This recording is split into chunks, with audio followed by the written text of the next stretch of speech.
За сайн байцгаана уу эрхэм үзэгчдээ манай Syndicate Talk нэвтрүүлгийн маань шинэ дугаар эхэлж байна. Тэгээ энэ удаагийн дугаараа бид энэ Project Forum 19 гээд арга хэмжээтэй хамтран бэлтгэж байна. Зочдоо танилцуулъя. Миний зүүн захад Монголын архитектурын эвлэлийн хүндэт ерөнхийлөгч Батчууга ирсэн байна. Мөн Голомт банкны үл хөдлөх хөрөнгийн хэлтсийн захирал хадагта Наран Жаргал, мөн Delta Construction компанийн эзэн, Монголын барилгын гүйцэтгэгч байгууллагуудын холбооны ерөнхийлөгч Эрдэнэбат захирал, мөн IT зоны ерөнхий захирал Батулга ирсэн байна.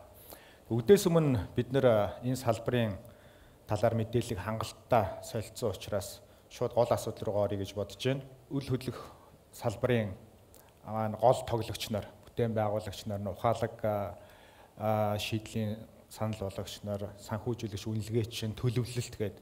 Тэгэхээр энэ салбарт яг мэрэгжлийн оролцоо хангагдаж чадж байгаа юу? Та нар яг мэрэгжлийн зүгээр энэ төслийг ингэж шийдэе гэж дотроо бодож айгүйх ярьдаг. Тэгсэн мөтлөө бодит үүдэлтээр зарим зөрөөд болохгүй байгаад байдаг. Талнаад анзаарагдаад байдаг. Энэ л та Эрдэнэбат захирлаас эхлээ саналыг сонсно. Үл хөдлөх хөрөнгө өөрөө үүсч бий болохдоо олон тоглогч нарын, олон оролцогч нарын хамтын бүтээл болж бий болдог. Нэг та бүхэн сайн мэдж байгаа. За захиалагч нөхөр, гүйцэтгэгч, гих мэтэр төлөвлөгч олон ийм тоглогч нарын хамтын бүтээл байдаг л да. Тэгээ энэ дотроо бол томоохон байр суурийг бол миний төлөөлж байгаа гүйцэтгэгч байгууллагуудын төлөөл бол эзэлдэг. Салбар тус бүрээр нь оролцогч тус бүрээр нь авч үзэх юм бол тус бүрдээ бол хөгжлийнхоо нэлээд сайн үе шатууд руу явчихсан ийм байдаг л да. Одоо жишээлбэл манай улсад барилгын гүйцэтгэлийн хүрээнд бол дэлхийн түвшний бараг бүх технологи, бараг бүх материал, бараг бүх арга технологиуд хэрэглэгдэж. Зүгээр үл хөдлөх хөрөнгө өөрөө үүсч бий болохдоо ингээд тос бүрийнх нь тоглолтоор, тос бүрийнх нь амжилтаар шийдэгддэггүй зүйл учраас одоо Монголд хамгийн их дутж байгаа үл хөдлөх хөрөнгийг үн цэнтэй болгох ёстой хамгийн том дутагдж байгаа зүйл нь өөрөө эдгээр тоглогч нар, эдгээр оролцогчдын хамтын үйл ажиллагааны уян хатан байдал, зохистой харилцааны түвшний тухай асуудал болж хувирдаг. Одоо энэ манайд Монголд хамгийн их дутагдж байгаа зүйлээ гэж ингэж бодож байна. Манай компаниуд технологийн чиглэлээр ажилладаг.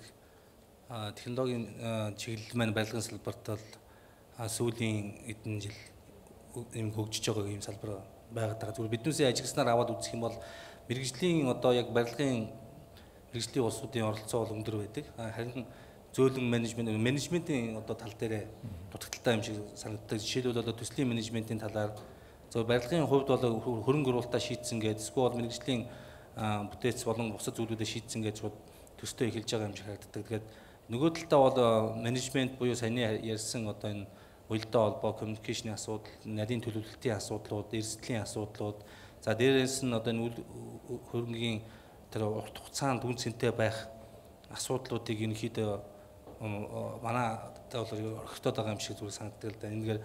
Энэ чиглэл дээр олон ажлууд хийх шаардлагатай болов уу гэж санагддаг. За баярлалаа. За би бол яг 3 чиглэл хэлмээр байна. За яг өнөөдрийн явж форумын агуулгад яригдсан байгаа хамгийн эхлээд тэр концепц боловсруулдаг тийм ээ. Тэр хэсэг бол өнөөдөр манад нэлээд тийм хөгжөөгөө явж байгаа. Бид нар ихэнхдээ концепцийг гадны туршлагатай Сингапуроос ч гэдэг юм, Хонконгоос ч гэдэг юм олон улсад маш олон төслүүдийг амжилттай хэрэгжүүлсэн тэр өрсөлдөөнтэй зах зээл дээр ажиллаж исэн туршлагатай гадны хүмүүсийг экспертүүдийг голдоо авчирч концепцээ тодорхойлох гэж оролдож байгаа. За мэдээж дотоодын хөгжүүлэгч нар бол өөрсдийнхөө олон жилийн барилгын салбарт ажилласан туршлага дээрээ тулгуурлаад концепц гаргах гэж хичээж байгаа, ажиллаж байгаа. Гэхдээ нөгөө цаг хугацаа харуулна л да. Энийг магадгүй өнөөдөр хэрэгжүүлж байгаа төслийг зөв концепц байсан эсхийг төсөл хэрэгжиж дуусаад магадгүй 5-10 жилийн дараа зөв байсан эсхтэй бид нар өнөөдөр шүүлт, дүгнэлт хийж болж байгаа.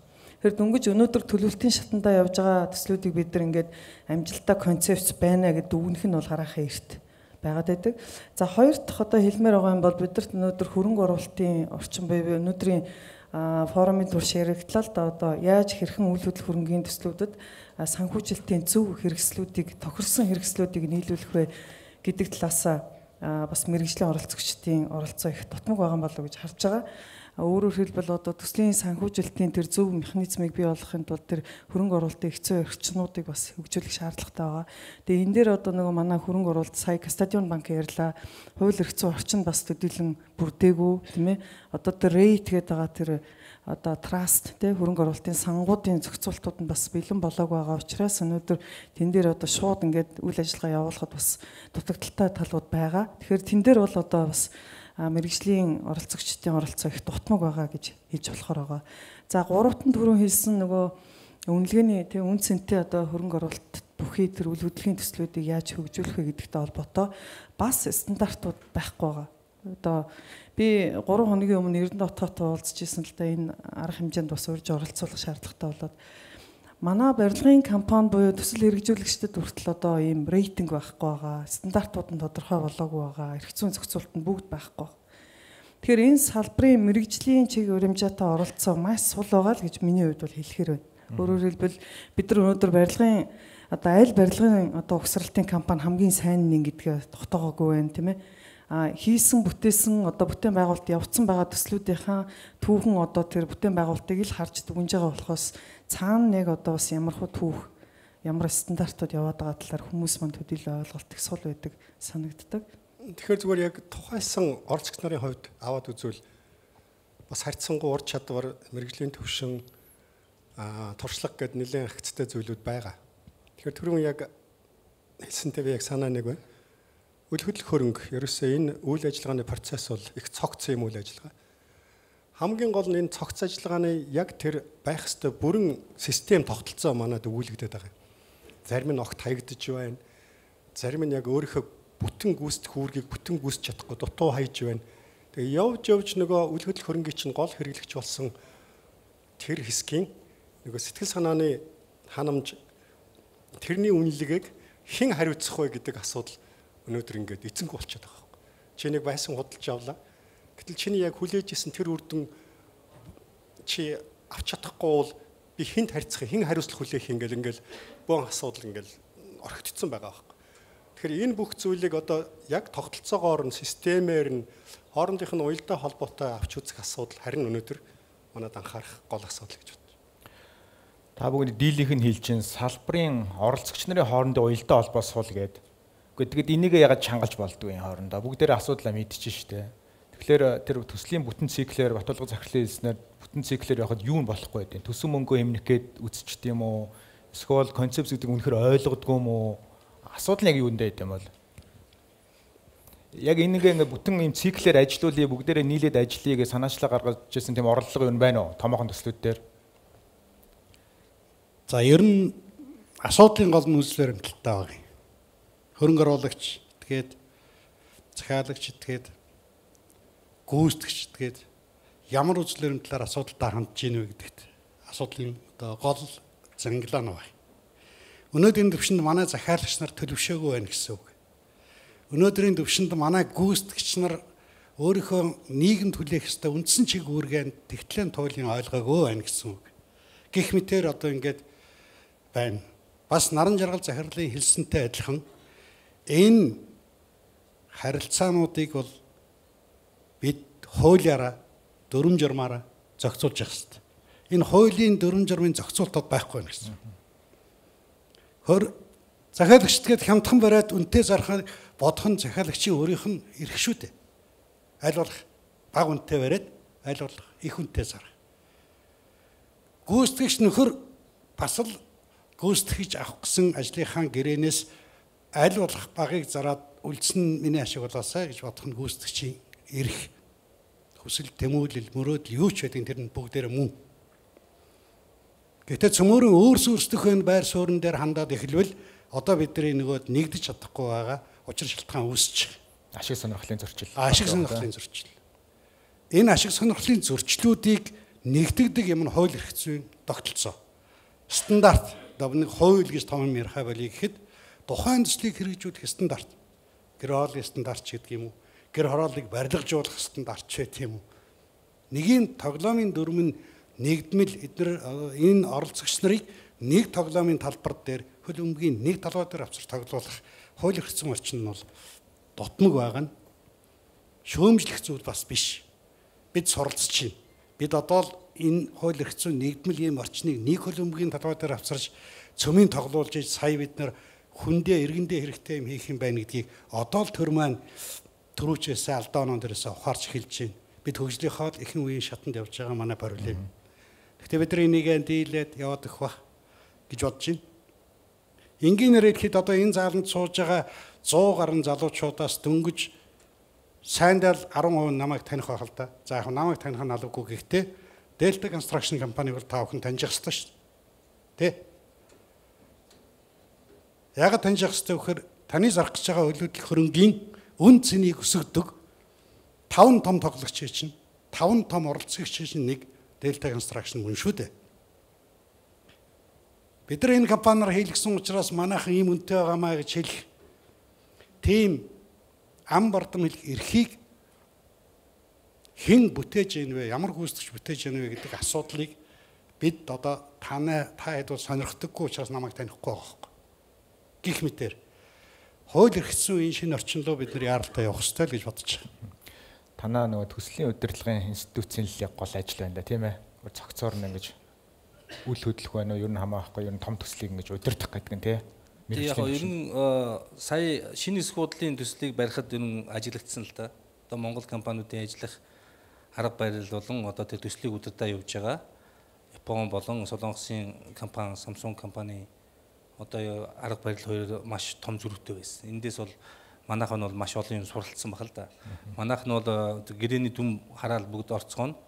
Яг үндсэндээ бол төсөл гэдэг бол маш олон компонентээс бүрддэг.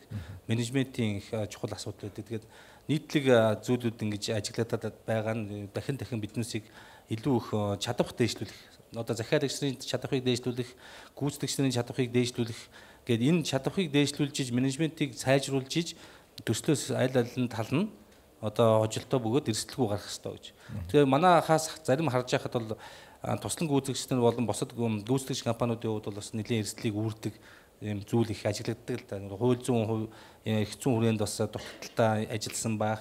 За босод одоо стандартуудыг одоо цаанаас нь тавиагүйгээс болоод тэр шаардлагыг одоо хангахгүй байдал одоо үүсдэгч гэдэг юм уу.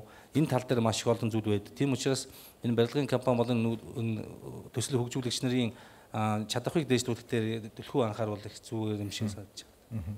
Түрүүн Эрдэнэ хотгон яран дээр хэлэхэд ер нь салбар өөрөө бас залуу байна л да. Бид нар бол 2000 оноос өмнө бол Оросуудаар хорооллуудаа бариулаад тий ингээд амьдраад ирсэн. Тэгээ одоо 2000 оноос хойш ингээ өөрсдөө барилга байшин бариад үндсэндээ одоо 20 дахь жилтэйгээ золох гэж чинь залуу байгаа л да. Тэгвэл ямар ч үсэн энэ хугацаанд маш их одоо нөгөө туршлага судлаад сураад юугүй зах зээл маань тийм хоцрогдсон юм байхгүй. Бид нар бүхэл хамгийн сүүлийн үеийн технологиудыг ашиглаж байгаа, хамгийн сүүлийн үеийн гоё материалуудыг ашиглаж байгаа, тий? Залуучууд маань хамгийн одоо тэр сайн одоо архитекторын зургуудыг зурж чадчихээн.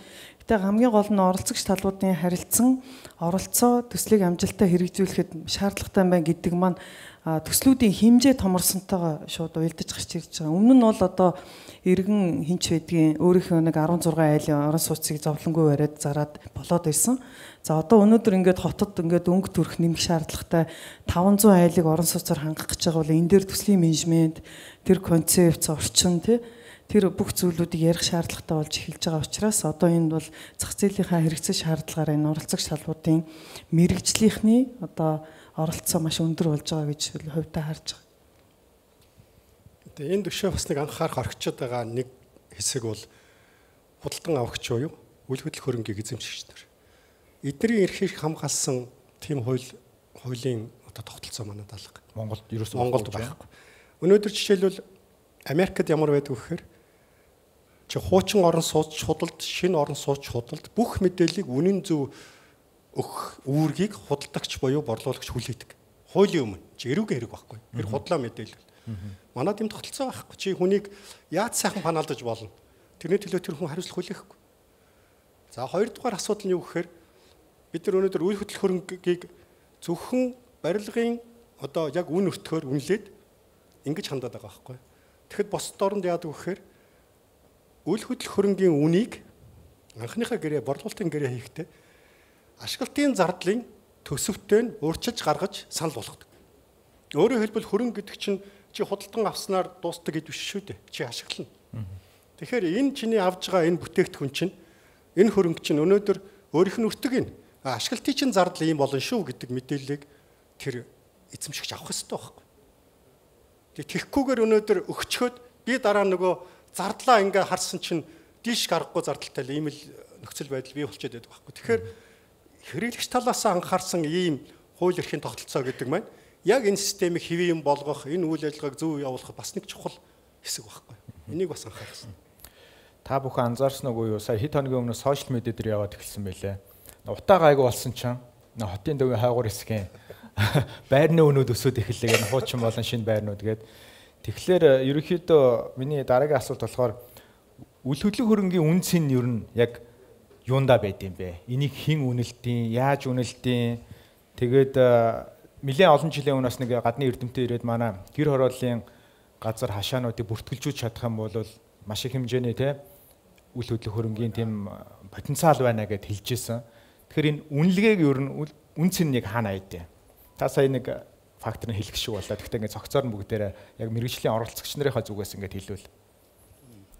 Яг бидний хувьд бол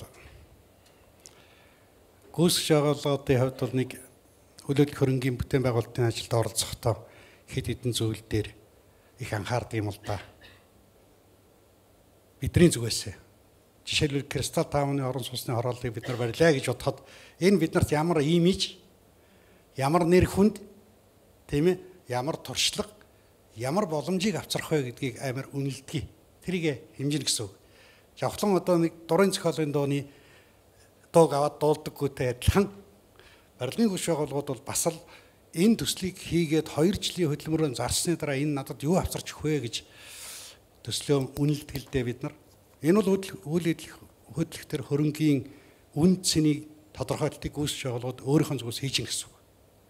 Хөшгөө эндээс хангасны буудлын үндсэн бүтээцийн одоо угсралтын ажил дээр 50% Delta Construction дангаараа гүйцэтгсэн. Гэхдээ бид нар 200 сая төгрөгийн алдагдaltaй ажилласан юм. 2 тэрбум төгрөгийн гэрээ хийгээд. Гэхдээ энэ 200 сая төгрөг бол Delta Construction компаниг Японы менежментийн байгууллагын Солонгосын ерөнхий гүйцэтгэгч байгууллагын арга атхан дотор амьдарч сурах тэр сургалтын төлбөр л байсан.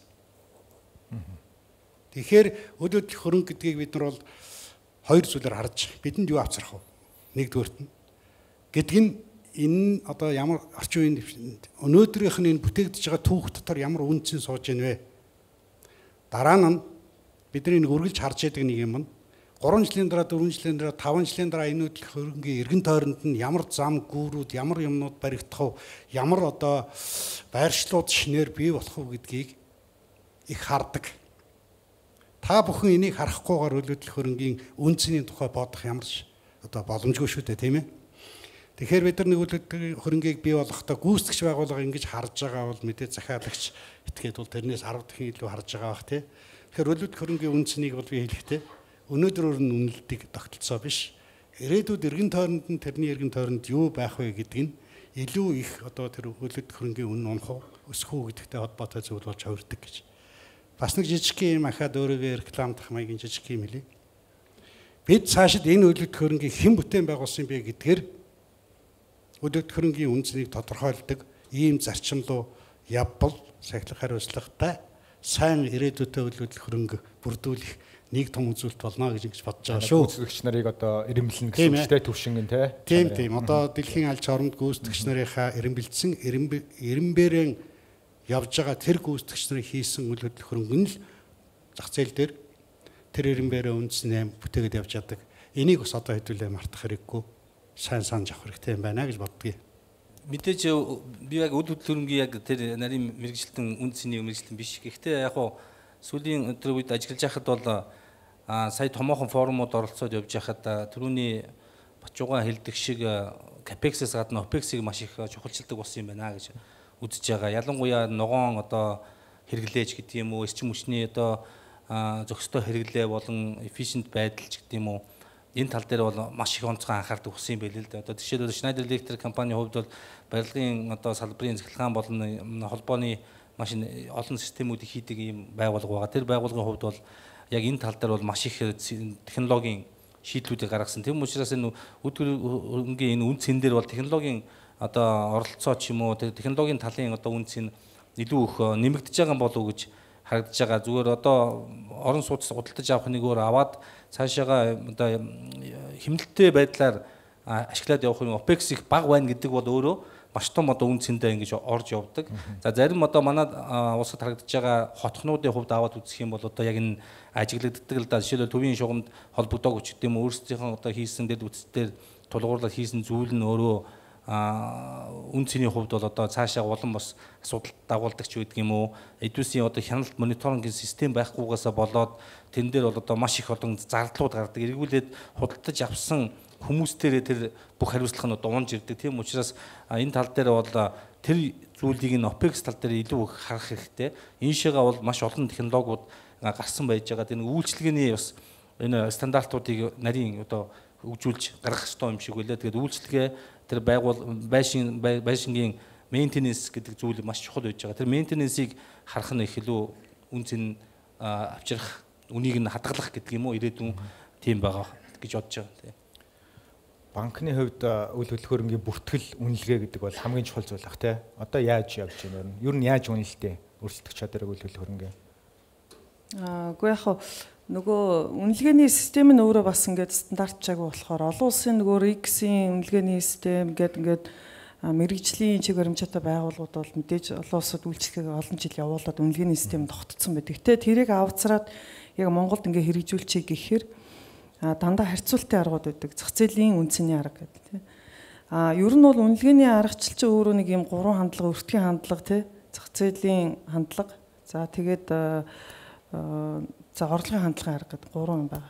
Яг мэрэгжлийн талаас аваад үзвэл. Гэхдээ бид нар болохоор яг орлогын хандлага гэхээр манад нөө төрөөсийн зах зээл хөгжөөгүй болохоор yield гэдэг ойлголтойгоо өгөөж ойлголтойгоо тийм. Тэгэхээр өгөөж тэр болгон одоо жишээлбэл би өнөөдөр метр квадрат нь 2 сая төгрөгөөр 100 квадрат байрыг 200 саяар аваад хэрвээ хөрөнгө оруулалтын зорилгоор авч байгаа бол би хэдэн жилд өртгөө одоо нөхөх вэ гэдэг асуудал тийм. Тэр энэ өөрөө зах зээл нь тогтоогүй болохоор төрөөсийн зах зээл нь ийм тодорхойгүй. Жишээлбэл би тэр хөрөнгийг гаргаад хэд хоногт түрээсэлж чадах юм, хэдээр түрээсэлж чадах юм тий. Тэгээ тогтмол тэр түрээсийн үн бас цаашаага үнэ барай явж чадах юм ч гэдэг юм. За банк талаас аваад үзэхээр тодорхой тийм стандарт гаргацсан юм байхгүй учраас энэ өнөөдөр банкудад аюул том асуудал болцсон. Тэгээ одоо банкуудын хөрөнгийн үнэлгээнд дээр бол аудитын компаниуд сүүлийн 2 жил ороод эхэлсэн. Тавьж байгаа шаардлага бол энэ олон хадгаламж эзэмшигчдийн мөнгөний барьцаанд байгаа тэр хөрөнгүүдийг өнөөгийн үнцээр нь үнэлэх ийм шаардлага тавиад эхэлсэн байна.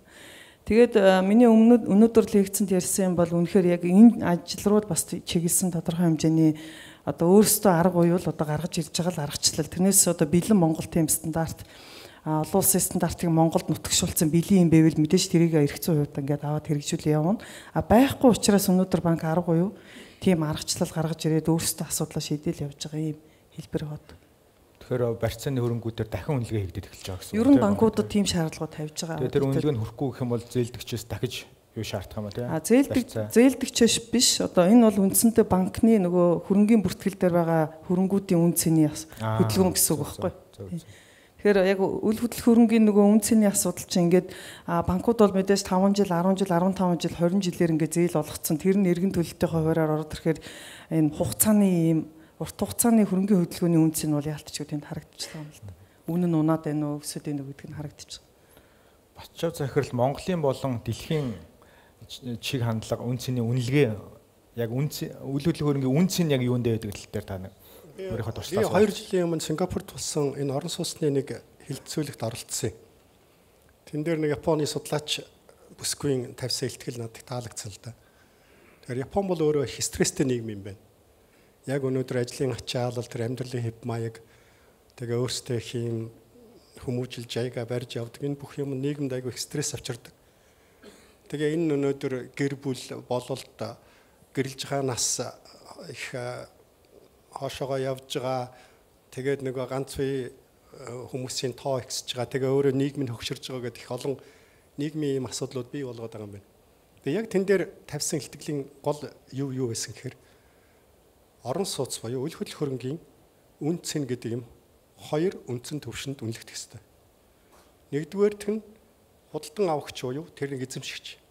Чи өнөөдөр 7 сая долларын ч бай, 8 сая долларын ч тэр орон сууцыг авчгаа бол чи өөрөө тэрний үн цэнийг өөрөө үнэлээд авчгаа яг өөрийнх нь ихний үнэлэмж байхгүй юу?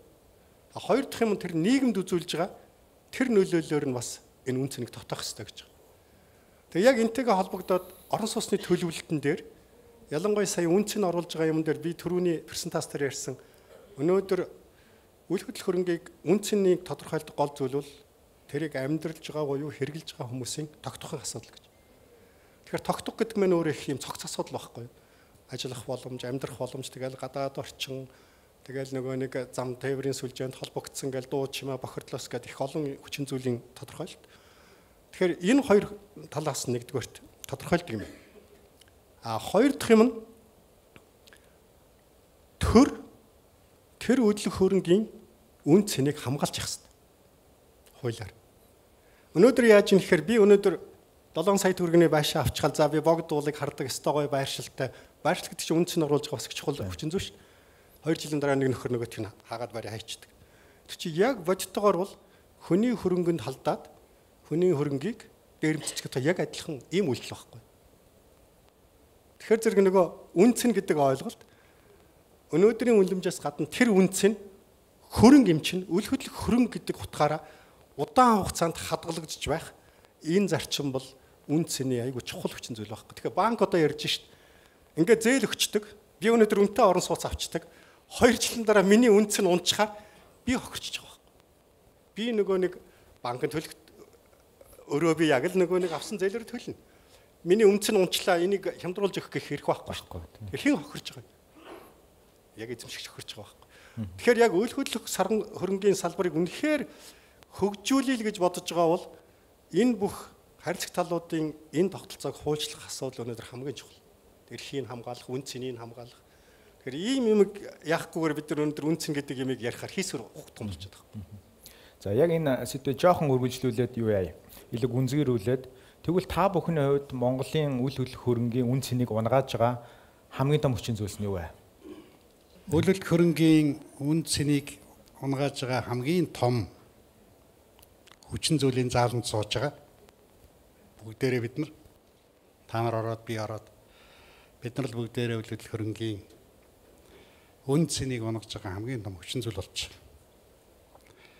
Ягаад гэвэл үйл хөдлөх хөрөнгө сая Батчвэ хэлдгээр төрийн бодлоготой чамаатай нийгмийн оролцоотой чамаатай мэрэгжлийн удирдлагын тогтолцоотой хамаатай.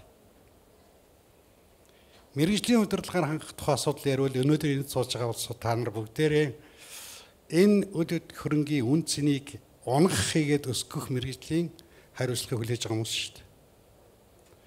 Монголд би хамгийн эхлээ хэлсэн хамгийн байхгүй байгаа юм нь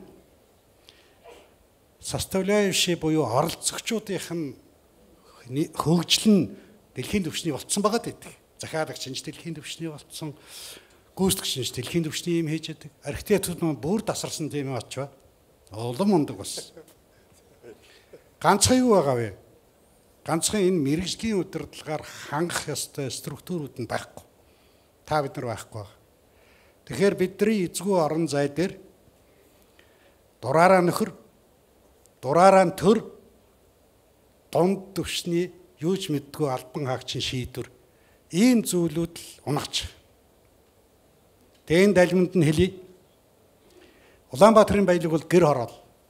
Би хэлээгөө Фернандо де Сато хэлсэн. Бидний деваажин үйл хөдлөх хөрөнгийн салбарт ажиллаж байгаа залуучууд та нарын деваажин бол гэр хороол.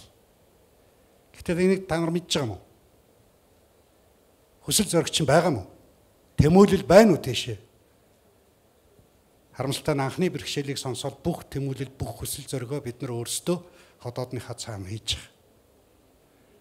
Энэ бол ирээдүйн Монголын хувьд бол бидний хийж байгаа гэмт хэрэг шахуу юм байгаа юм шүү дээ. Мэргэжлийн хүмүүсийн хувьд. Би энэ дандаа мэргэжлийн залуучууд сууж байгаа гэж бодож байгаа учраас хэлж. Тэгэхээр үн цэнийг устгаж байгаа, үн цэнийг бууруулж байгаа, үн цэнийг хямдруулж байгаа хамгийн том хүчин зүйл бол иргэний болоод мэргэжлийн байгууллагуудын энэ ажлыг хийж байгаа мэргэжилтнүүдийн бизнесийнхний идэвхгүй оролцоо, зохион байгуулагдаагүй шин чанар, салбараараа амиа модж явж байгаа бидний арчаагүй байдал юм байна. Өөр ямар нэгэн буруутан байхгүй гэж би бодож байгаа шүү. За баярлалаа. За манай 3 юу гэж бодож байна? Тэгэхээр Шангрилаг барьж ясан процессыг ингээ харж байхад тэр төлөвлөлт гэдэг юм маш нарийн хийгддэг. Жишээлбэл эх 3 сард авах зуурамгаа би энэ одоо захиалга өгөөд гүйцэтгэгчтэйгээ гэрээ байгуулад за 3 сарын за доллараад яг одоо нэг яхад за 4 сарын 10-нд би тэдэн тонн зуурамгийг тэдэн цаг түлээж ав. Тэгэхээр энэ бүх менежментийн ийм нарийн төлөвлөлт тэрнийг биелүүлдэг тэр хариуцлага гэдэг юм байна. Яг бидний өнөөдөр яриад байгаа проблем болгож яриад байгаа нөгөө нэг барилгынхаа барих хугацааг уртсахдаг, зардлаа өсгөждөг, төлөвлөлтгүй явдаг. Тэгээ энэ бүх үйл ажиллагааны чинь суур байхгүй юу? Тэгээ хинч хариуцлах хүлээдгүй. Өнөөдөр гэрээ хийгээл хичнээн гэрээ хийчихгээл хугацаа хоцорлоо гэд сар хоцорлоо гэд гүйцэтгэгч хариуцлах хүлээхгүй шин. Тэгээ яг хөө зүгээр нөгөө өөрийнх нь тохиролтол нөгөө нэг төлбөр ямар нэмэгдэх биш. Нэг авчгаа юугаа богино хугацаанд тэгвэл өөрт нь илүү ашигтай биз. Хамгийн гол юм энэ бүх ачаал энэ бүх өртөг хүнд очдог гэхээр хэрэглэгчдэр очиод байгаа байхгүй. Тэгэхээр өнөөдөр энэ менежмент гэдэг юм ялангуяа энэ үл хөдлөх хөрөнгө энэ барилгын салбарт энэ наривчсан төлөвлөлт гэдэг юм энтэйгээ уялдсан тэр бүх орших талын хариуцлага үүрэг гэдэг юмыг бид нар өнөөдөр яг өнөөдрийн төвшөнд л авч үзэхгүй бол энэ богинохон барилгын сезонтой тэгээ ийм нөхцөлд бид нар ямарваа нэгэн амжилт гаргахад хэцүү болчиход. Тэгэхээр ерөөсөө өнөөдөр энэ хамгийн гол зарчим энэ менежмент тэгээ тэр нарийн төлөвлөлт тэр төлөвлөлтийн дагуу хүлээх хариуцлага гэдэг юмыг бид нар бүх оролцогчдын төвшөнд өнөөдөр хатуу чанга болгож ингэж л хүмүүжүүлэх хэрэгтэй байгаа юм л да.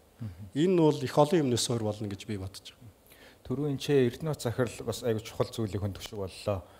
Гүйцэтгэгч болон зөвхөн гүйцэтгэгч гэлтгүй энэ салбарын оролцогч нар өөрийн гэсэн тийм зэрэглэл рейтингтэй болох гэх те. Банкуд одоо тийм байгаа шүү дээ. Зээлийн мэдээллийн сан гэдэг. Бидний бүх зээлийн түүх сайн муу те. Хэрвээ зээлээ төлөхгүй байх юм бол харж гисалт руу ороод зээл авах боломжгүй авсан ч өндөр хүүтэй авдаг системээр аль хэдийн шилжчихсэн байгаа. Тэрнтэй адилхан ер нь барилгын салбарын оролцогч нарын хувьд ийм зэрэглэлийн нэгдсэн тийм систем энэ тэрийг одоо банк жишээ ийм юм хийдгүү хардаг уу та нар? Юу банк чинь зөвхөн нэг санхүүгийн институт шүү дээ. Мэдээж энэ чинь салбарын дээрээс нь маш салбарын шийдэх ёстой асуудал л да. Тэрнээс банк бол зөвхөн оролцогч тал тийм ээ. А мэдээж банкн дотор нөгөө олон жил харилцаад ирсэн харилцагч нараа ингээд янз янзын үзүүлэлтүүдээр нь санхүүгийн сахилга бат тийм хугацаандаа өөр зээлээ төлдөг, хэрэгжүүлж байгаа төслийн хугацаандаа хийдэг. За мэдээж тэгээд хийж байгаа бизнесүүд нь бүгдээрээ бас ингээд амжилттай өсөн одоо дэвшилтэд ингээд явж байгаа. Харилцагч нартынхаа юмд бол мэдээж рейтинг, скоринг гэдэг юм да одоо тогтооцсон байдаг. А энэ нь ингээд юу гэдгийг Монгол улсын хэмжээнд одоо барилгын салбарын нэг рейтинг ангилах ийм хэмжээний өвчин төгөлдөр тийм эрх зүйн чадамж бол байхгүй. Төслийн удирдлагын хувьд яг энэ үүнтэй холбоотой эрсдлийг өөр нь яаж удирддаг юм бэ? Төрөний дахин давтан хэлээд байгаа менежмент гэж зай батчаа ахчилж ин л да. Одоо энэ дэр маш их тийм алдаа дутагдал их гарч байгаа. Одоо ч гараад яваад байгаа ийм зүйлүүд ингээд байгаад байгаа л да. Тэрэн дээр бол барилгын салбар дээр хэрэгжүүлдэг өөрийн яг барилгын салбарын төслийн менежментийн стандарт гэж байж байгаа. Тэр стандарт дээр бол одоо эрсдлийг тооцох аргачлалууд одоо байж байгаа. Тэгээ манай төсөл хөгжүүлэгчдийг харахад бол энэ төсөл рүү мөнгө шийдэгдсэн бол шууд авхиал орж байгаа харагдаад байдаг л да. Тэгээд тэр болгоныг төлөвлөх, эрсдлийн үнэлгээ хийх, ялангуяа хөрөнгө оруулагч талтайгаа хамтарч энийг тооцож хийх нь илүү ач холбогдолтой байгааг харагдаж байгаа. Үн цэн дээр мэдээж бол маш олон хүчин зүйл байдаг л бах. Одоо төрөний хэлсэн төрийн зохицуулалтын асуудлууд ч бас байгаа бах. Яг тэгвэл үн цэнийг одоо өсгөхөд бол дэд үтцийн байдал бол асар том нөлөөтэй байдаг тийм ээ. Тийшээгаа хэдэн жилийн дараа зам тавина, нийшээ шугам татанч гэдэг юм уу. Энэ зүйлүүд нэг тодорхой одоо байж их хэвээр мөн түнчлэн одоо төлөвлөлтөн дотроо бол одоо хаана ямар хороолыг яаж барих уу гэдэг нь их ойлгомжтой байхгүй бол гинт нэг өдөр нэг хүн лиценз аваад хажууд нь байшин бариад ингээд явчих юм бол тэр үнцэн бол одоо бараг 50% буух, эрсдэл нь өөрөө ингээд байнга л байж идэг тийм нийтлэг гардаг проблем шүү дээ одоо манай хүмүүсийн гарч байгаа. Тийм учраас энэ зүйлүүд дээр л анхаарах болов гэж бодож байна тийм. Одоо миний дараагийн асуулт нь блиц маягийн асуулт шүү. Тийм үгүй гэдгээр шууд хариулаарай. Та бүхэн мэрэгжлийн салбарын энэ хүмүүсийн хувьд олон жилийн салбарт байгаа хүмүүсийн хувьд Улаанбаатарын үйл хөдлөх хөрөнгө санхүүжүүлэгч хөрөнгө оруулагчдын хувьд найдвартай баталгаатай хөрөнгө оруулалтанд тооцогдож чадах уу? Яг өнөөдрийн байдлаар. Чадахгүй юу? Таны хувьд очоо зөвхөл. Одоо яг өнөөдрийн байдлаар чадахгүй. Би арай жахан гэрэлтэй харж байгаа. Би бас санд нэг нэрэн бол яг мэрэгжилт биш биш хийж байна. Яг мэрэгжилтийн үний хувьд бол хэлж мэдэхгүй байна. Ерөнхийдөө байдлыг өнөөдрийн ярьсан сэдвүүдээс харахад энэ бол маш олон тийм асуудал байгаа гэдг нь ойлгомжтой байна л да тий.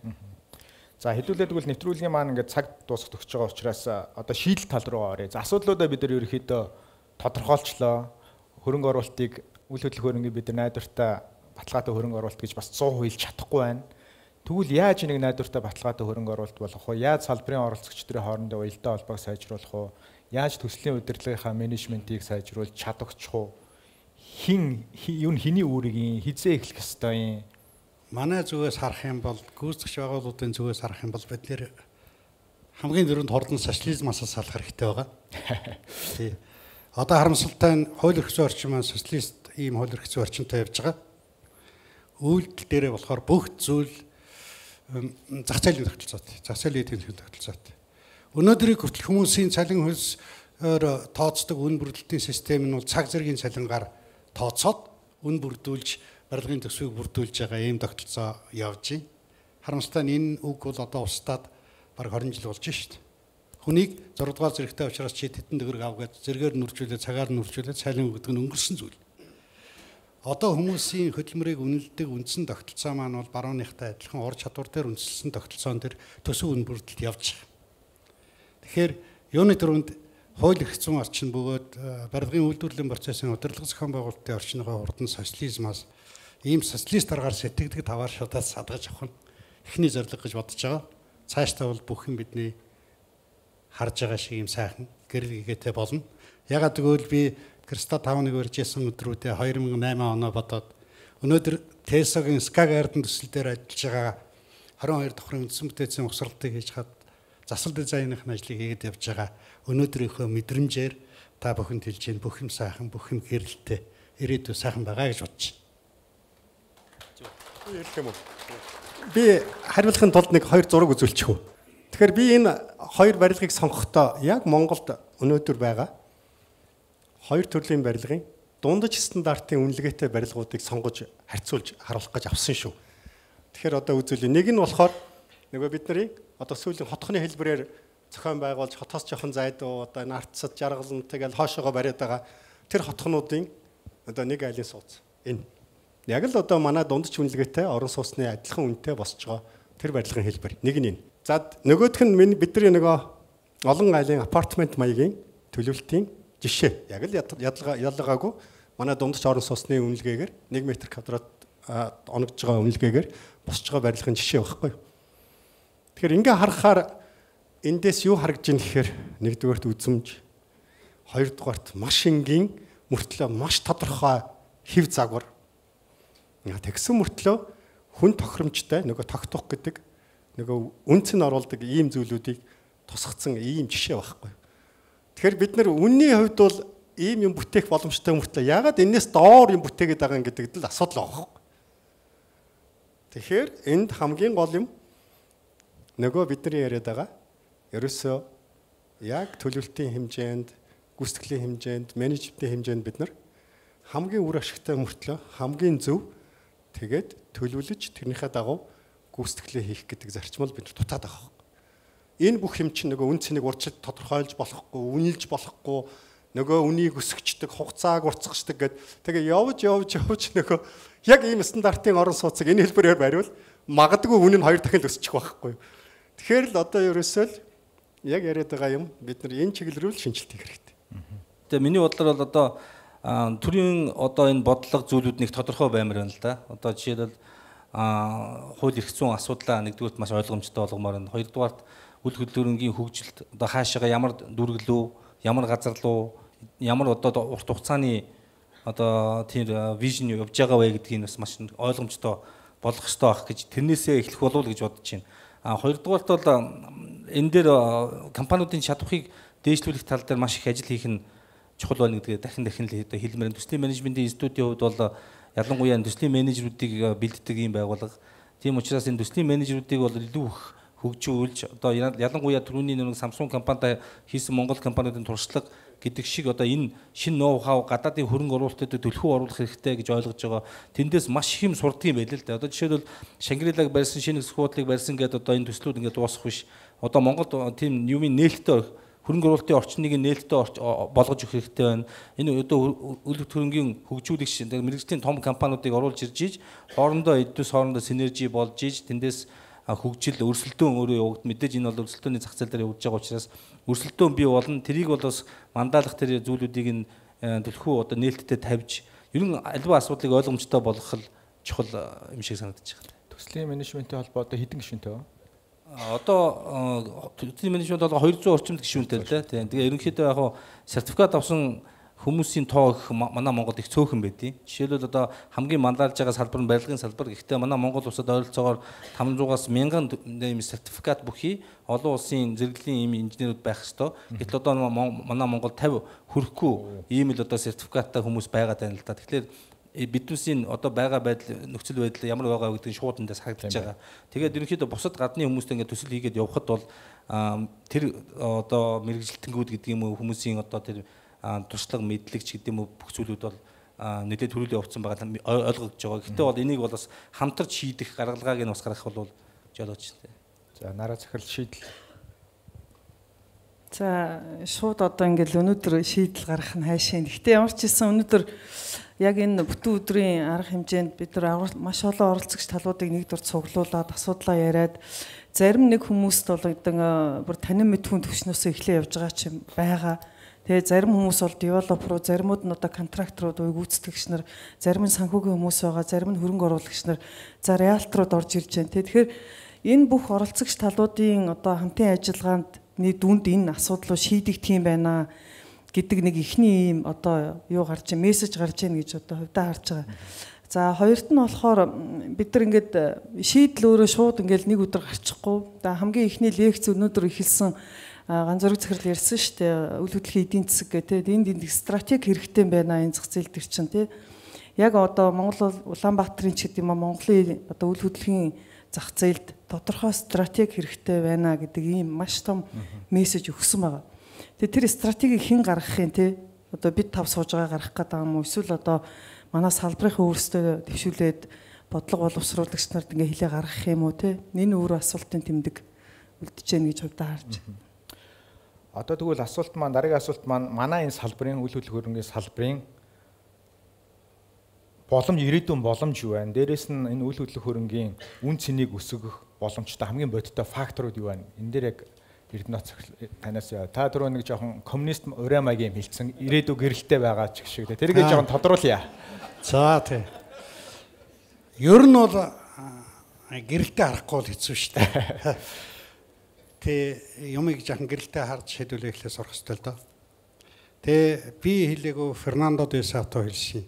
Та нар уул уурхай муурхай гэдэг ахын танаа баялагч нь энэ Улаанбаатарынхаа чэйжэнд байгаа юм байна шүү дээ. Та нар чи ийм юм олж хардггүй улсууд юм уу гэсэн ийм утгатай мессеж өгсөн шүү дээ.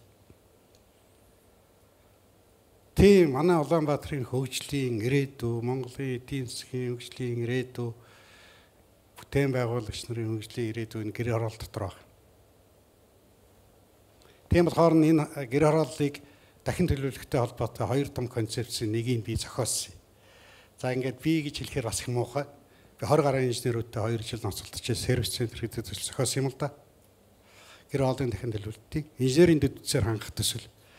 Гэх мэтээр манай хөрөнгө оруулагч нар хэрв айлаас юм ирэхгүй авдраа авахвал Улаанбаатарын чинь хомирт та бүхэн 20 жил сэтгүүлээд 20 жил бүтээгээд баршгүй их баялаг зүгээр одоо ингэ байж байгаа.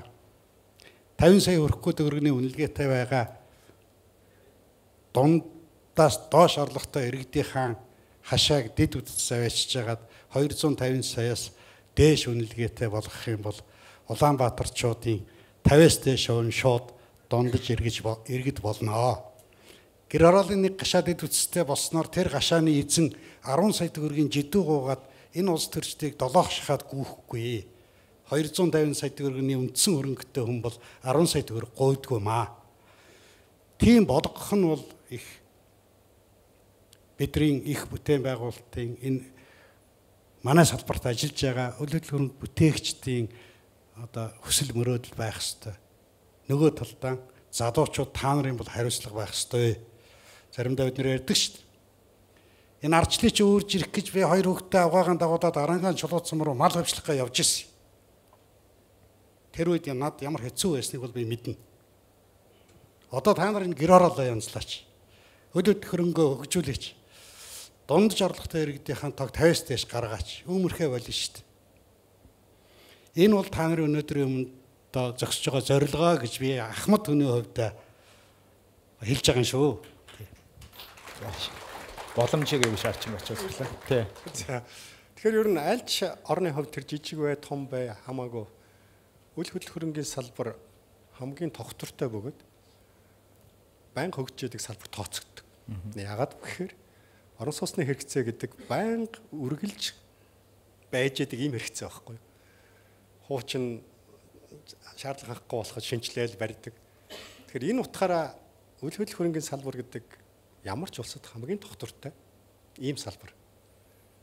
Өнөөдөр бас нэг их чухал зүйл юу гэхээр би түрүүнийхээ презентац дээр ярьсан өнөөдөр үйл хөдлөх хөрөнгийн салбар даяаршилж байгаа ийм салбар. Одоо Азийн энэ үйл хөдлөх хөрөнгийн шалгаруулалт энэ төргээд яваад байгаа чинь цаана юу явдггүй гэхээр хөрөнгө оруулагчд өнөөдөр би үйл хөдлөх хөрөнгийн хамгийн ашигтай хөрөнгө оруулалтыг хаана хийх үү гэдэг хайлт дэлхийгээр явж байдаг байхгүй. Чи тэр Америкаас байна уу, Сингапуроос байна хамаагүй. Тэгэхээр ийм нөхцөлд энэ салбарыг бид нар тэр төвшөнд нь аваач чадвал үнэхээр хөгжлийн сайхан ирээдүйтэй ийм салбар. Зөвхөн дотоодоо бодох шаардлагагүй. Тэгээд дээр нь зүгээр хошигнож ярихад өнөөдөр хүмүүс чинь нөгөө амьдралынхаа тогтохыг их бодоод өнөөдөр зүгээр би хошигнож ярьж байгаа шүү. Япон өнөөдөр байгаль цагуурын ямар их хүнд хэцүү нөхцөлд байна. Өнөөдөр дэлхийн нөгөө долларын асуудал гээл уур амьсгалын өөрчлөлт гээл ийм нөхцлүүд байна. Гэхдээ яаж мэдх юм Монголд хамгийн амьдрах тааламжтай тийм нөхцөлд бүхий орчин болчихыг үгүйсэхгүй шүү дээ бид. Нэг тийм судалгаа явж ирсэн шүү. Тэгэхээр эн чинь яг л нөгөө хүнд Монголд ирэхэд юу хэрэгтэй гэхээр нөгөө үйл хөдлөх хөрөнгө нөгөө объектуучил хэрэгтэй байхгүй да. Тэгэхээр магадгүй тэр хөрөнгө оруулагч хүртэл нөгөө хөрөнгө оруулахдаа бас анзаарч байдаг юм магадгүй ийм сэдв байж магадгүй. Тий. Тэгэхээр ерөөсөө хөрөнгө оруулалтын салбар бол үнэхээр ирээдүйн хувьд доктортойгийн хувьд бол үнэхээр онцгой салбар. Боломжийг юу гэж харж байна? За яг хөгжөөгүй байгаа нь өөрөө боломж гэдэг шууд харж байгаа даа. Маш том боломж одоо ингээд урд байна гэсэн тийм санаа. Дээрээс нь сүүлд ургасан ивэр гэдэг шиг одоо бид бол үжи одоо дэлхий дээр бий болсон олон технологиудыг аваад хэрэглэхэд хамгийн сайн шийдлийг гаргах болцоо бидэнд байна. Бид бол одоо өөрсдөө зохион бүтээгээд учир зүггүй технологи продюс хийдэг хүмүүс. Тийм учраас бид бол маш ухаалаг, смарт ажиллах. Манай улсын хувьд бол үйл хөдлөлийн салбар бол маш багадаа одоо л орж л байгаа л тэр том хөгжилтэй улсуудын дэргэд бол биднээсийн одоо хөгжүүлж байгаа зүйл бол их л бага л нэг дүүрэг шиг л одоо санагдах байх. Гэхдээ бол гол нь биднээс энэ дээр их ухаалаг бөгөөд зөв нээлттэй алхмуудыг хийж чадах юм бол бололцоо бол мэдээж одоо асар том ингээ харагдаж байгаа юм байна гэдэг юм логик. Боломж. За санал нэг байна. Яг маш олон боломжууд байгаа. Зүгээр маш бүгдээрээ ингээд том сэдвэр нь ярьсан учраас би бол хамгийн ойрхон харагдаж байгаа тодорхой одоо боломжууд зүгээр харагдаж байгаа жишээ дурдмаар байна. За ASEAN болж өнгөрсөн те олон улсын том ивент болсон. Тэр үеэр өнөөдөр Монголд хүлээн авах буудал бас бэлэн байсан уу те нөгөө ийм function room стандарт олон улсын шаардлага хангасан ийм одоо тий майсын бизнес гэж ярьж байгаа шүү дээ олон улсад. Тэгэхээр дараах нь бид нар дараа жилийн залуучуудын байгууллага Аспак гэд маш том арга хэмжээ хөвлөө авсан. Нэг дор бид нар 4000 хүн хүлээж авах шаардлагатай болсон. За тийм GCI. Тэгээд Улаанбаатар хот маань тэр үед бэлэн байгаагүй. Логистикийн хувьд, зочид буудлын хувьд, үйлчилгээний газруудын хувьд бүр оруулах дэлгүүр болтохгүйсэн. Тэгэхээр энэ юг харуулж байгаа гэхээр биднэрт одоо ингээд үнэхээр аялжуулчил тэр майсын бизнесийг хийх тийм одоо эргэцэн орчныг бүрдүүлчих юм бол Монголыг үзэх гэж байгаа, ирэх гэж байгаа энэ форум чуулган одоо тэр тусам манах шиг юм өсөглөн зах зээл дээр ажилламаар байгаа тэр хөрөнгө оруулагч нарыг авцрахад бид нар энд тэднийг хүлээж авах тэр capacity те хүмүүсийн хүчин чадал, нөөц, байр, сав, тэр аюулгүй байдал одоо юу гэдэг тэр стандартууд байна уу гэдгийг бодох хэрэгтэй. Тэр бол маш том орон зай. Дэлхийн өөрөө тийшээ явж байгаа. Ганцхан орон сууцны зах зээл дээр бити ийм олон ижлэгийн юм бариад байгаа ч гэдэг би одоо ингээд сүулдэ бүр гуугаад байгаа. Тэнд маш их мөнгө яваад байгаа байхгүй юу? Хайран за тэгээд цаашлуул ингээд одоо бидний ороогүй төрөлжүүлээгөө тэр одоо агуулгын зах зээл гэж маш том зах зээл. Өнөөдөр яг Монголд одоо жишээлбэл махыг олон улсын стандартаар хөлдөөдөг барьдаг тийм стандартын агуулга нэгч бараг алга. Маш олон хүн махны бизнес хийх гэж явж байгаа. Ингээл банкн дээр ирээл агуулгах нь байхгүй. За барилгын материал хөгжиж яах ялгаа байхгүй. Хүнс бүх салбарт стандартын шаардлагаас анхуулах байхгүй. Тэр том зах зээл рүү яг мэдээд ороод ингээд яг хэрэгтэй зах зээл рүү та хэд маань жоохон судалгаатай шинжилгээнд жоохон цаг зараад тийм ээ. Ингээд орвол яг энэ үйл хөдлөлийн зах зээл дээр бол маш том боломж орон зайнууд байгаа. Ганцхан орон сууц гэж бити бас ингээ яриараа ингээ зарагдахгүй одоо эргэлтэнд орохгүй байгаа энэ зах зээл дээр бити чихэл дээрээ энэ зах зээл дээр өөр одоо маш одоо өргөн боломжууд байгаа. Олон улсын юмнуудыг бас аягүй сайн судалж энэ зах зээл рүү хөрөнгө оруулалт хийгэрэй л гэж хэлэхээр. За баярлалаа. Тэгээ миний сүүлийн асуулт болохоор нэг мөнгөтэй эсвэл өөрийн гэсэн гайгүй байрлалтай газар гайгүй байрлалтай газартаа тийм нэг ах. За заавал ах ч явах тээ. Тэгээ игч мөн баян игч байж болно шүү дээ. Гендер юу гаргачлаа тий. Тим хүн ингээ за би энэ газар дээр эсвэл би хөрөнгөтэй учраас нэг байшин барьмаар байна гэд ороод ирвэл та бүхний хувьд хамгийн түрүүнд өгөх зөвлөгөө юу ах вэ? За вэж гүйцэтгэж юм болохоор зэрэг байр барил гэж хэлэх ба. Өөрөө барихын тулд тийм ээ. Би ганцхан юм зөвлөнө. За та минь эхнээсээ л мэрэгжлийнхэнтэй холбогдож мэрэгжлийнхнийг үгийг сонсож яваарай л гэж хэлнэ. Төлөвлөгөөгөө сайн хийгээл гэж хэлэх юм байна. Тэгээ эрсдлээ сайн үнэлээрээд манай яг гэвэл улсын хувьд бол эрсдлийн коэффициент их өндөр явж байгаа.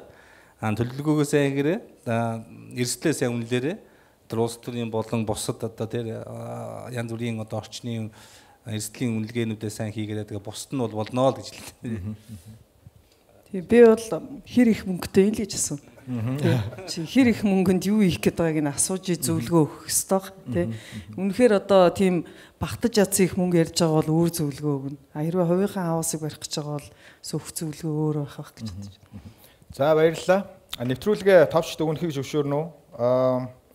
Хөтлөгч миний зүгээс бол эдийн засгт алдагдсан боломжийг өртөг гэж байдаг. Саяны бид нар ингээд хамтдаа мэрэгжлийн төвшөнд ажиллаж чадаагүйгээс болоод магадгүй хідэн их 80-ийн тий алдагдсан боломжийг өртөг бодтойгоор ингээд эргээд байгаа юм байна.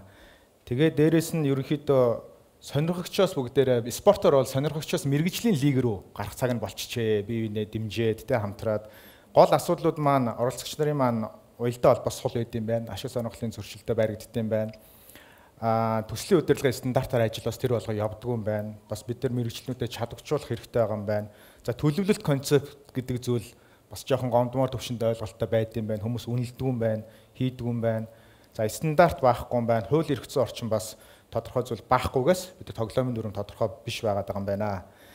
Тэгээд саяхан манайх чи нөгөө Зимбабветэй хамтраад нөгөө саарал жагсаалтанд орсон учраас би Африк ардын зүүрүүгээр нэвтрүүлгээ дуусгахыг хүсэж байна. Хурдан явъя гэвэл ганцаараа яв, хол явъя гэвэл хамтдаа яв гэдэм байлээ. За баярлалаа та бүхэнд.